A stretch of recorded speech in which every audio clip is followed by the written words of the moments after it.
पंढरपूरमधील विठ्ठल आणि रुक्मिणी मातेच्या टोकन दर्शन प्रणालीची चाचणी येत्या 15 जून रोजी घेण्यात येणार आहे। या टोकन दर्शन प्रणालीचे संगणकीय काम TCS ही कंपनी करणार आहे।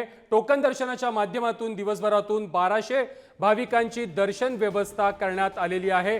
दर्शन मंडपामध्ये दुसऱ्या मजल्यावर ज्या ठिकाणी बैठक व्यवस्था भाविकांसाठी करण्यात येणार आहे त्या बैठक व्यवस्थेची तयारी आता पूर्ण होताना दिसत आहे।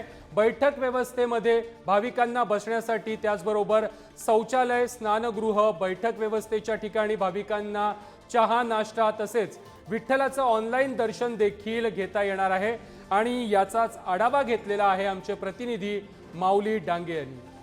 तिरुपतीच्या धर्तीवर आज पंढरपूर विठ्ठल रुक्मिणी मंदिर समितीच्या वतीने आज टोकन दर्शन सुरू करण्यात येणार आहे। आपण एकंदरीत पाहिलं तर 15 जून पासून टोकन दर्शनाची चाचणी घेण्यात येणार आहे आणि हे जी चाचणी आहे ही आता दर्शन मंडपामधील तिसऱ्या मजल्यावर घेण्यात येणार आहे। आपण पाहिलं तर आता हाच तो तिसऱ्या मजल्यावरील दर्शन मंडप आहे। आपण एकंदरीत पाहिलं तर प्रत्येक येणाऱ्या भाविकांना आता इथं बसण्याची सोयसुद्धा करण्यात आलेली आहे। टोकन दर्शन घेतल्यानंतर भाविक याच हॉलमध्ये येतील आणि टोकन दर्शन घेऊन दर्शनाला जातील।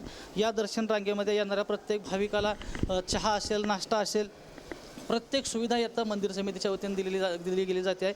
आणि हा जो टोकन दर्शन आहे हे आता प्रत्येक ठिकाणी दर्शन मंडप असेल, रेल्वे स्टेशन असेल, पासस टेकर असेल, वाखरी असेल, पालखी तळ असेल, या प्रत्येक ठिकाणाहून टोकन दर्शनाची व्यवस्था करण्यात आलेली आहे। आपण एकंदरीत पाहिलं तर हाच तो बसण्याचा हॉल आहे।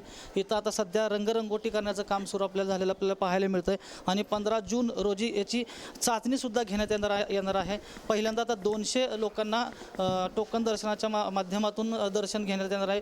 जो दर्शनासाठी भाविकांना तासनतास थांबावं लागत होतं ते आता कुठेतरी 45 ते 60 मिनिटांमध्ये आता भाविकांना दर्शन मिळणार आहे। आपण एकंदरीत पाहिलं तर आता याचे जवळपास 6 स्लॉट पाडण्यात आले आहेत। प्रत्येक स्लॉटमध्ये 200 लोकांना टोकन दर्शन दिलं जाणार आहे आणि आपण एकंदरीत पाहिलं तर जवळपास दिवसातून 1200 लोकांना टोकन दर्शनाचा सुविधा मिळणार आहे। माऊली डांगे, पुढारी न्यूज, पंढरपूर।